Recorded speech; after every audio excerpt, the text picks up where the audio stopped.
Hello everyone, it's Jake from Lonely Monster Games here with the reveal and big update for our new game Gratus. So here we are at the title screen. This is running on my PC.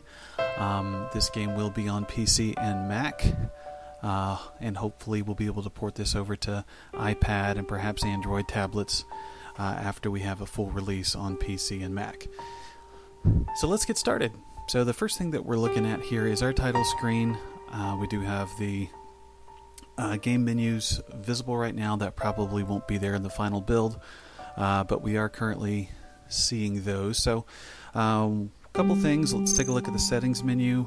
We do have our soundtrack selection, music and sound effects volume controls, as well as the AA setting that you can control manually. More settings will be in the final version, and we'll show you updates as we get those in there. But let's go ahead and click new, and when we click new, a couple of things are going to happen. So the first thing that you'll notice is we have more planets in our system.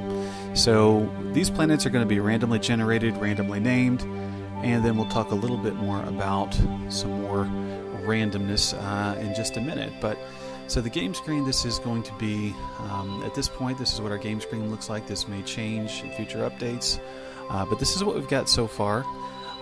We do also have our game menus. So as we've talked before in other blog posts and interviews, this game is going to be kind of a cross between some tower defense mechanics as well as some RTS mechanics.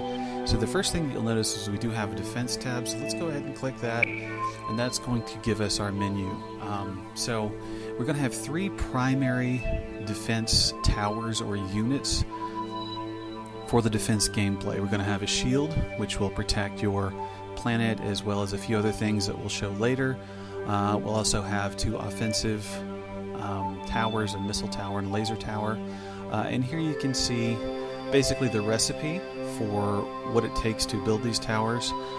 We'll show you what each of these represent in just a moment. We're going to have an info button to give you more details on what the tower does, as well as a build button to go ahead and create the tower. So that's going to be here for each of these three items.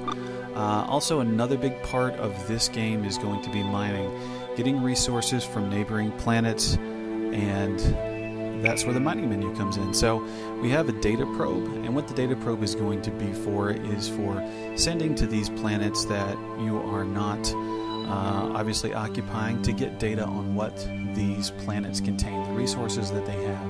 Without it, you're not be able to determine how much is available, what you're getting, etc. Then we're going to have two minor classes. We're going to have a small one, which is going to be for short range and smaller carriage, as well as a large miner, which will be longer range and be able to carry more. Also, same thing applies here. We've got a recipe basically to create these, as well as info and build on all of these items. So now that we talked about that, let's take a look at the inventory. The inventory is going to give us a breakdown as well as a bit of a legend for what these icons represent. So we've got copper, steel, titanium, diamonds, oxygen, CO2, and helium. All these things are going to be needed to combine to create core essential parts of the gameplay. So copper, steel, titanium, diamonds, oxygen, CO2, helium. Each of these will be found on some of your neighboring planets, and hopefully you'll have enough of those to survive. That's the idea. So let's take a look at what happens when we click on one of these planets. So let's pick this one up here, and here's what you're going to see. We're going to have some randomly generated planet names, and hopefully we can get the community involved in that, but we'll talk about that later.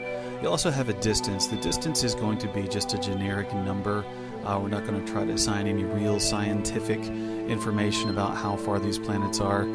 We don't want to get attacked by people who actually know what they're talking about. So we're just going to use just a number like this to say that's how far we are.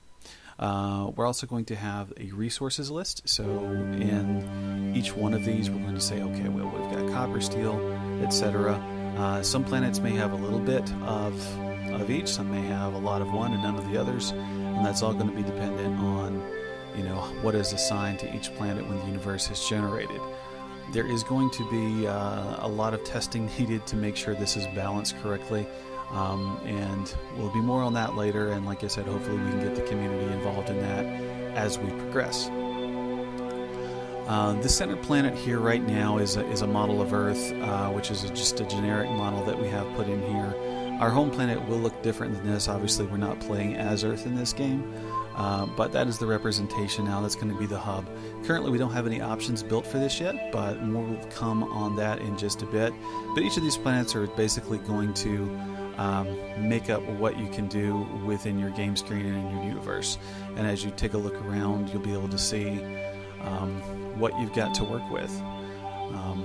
So one other final thing is when we tap the escape key, we will get our option menu here.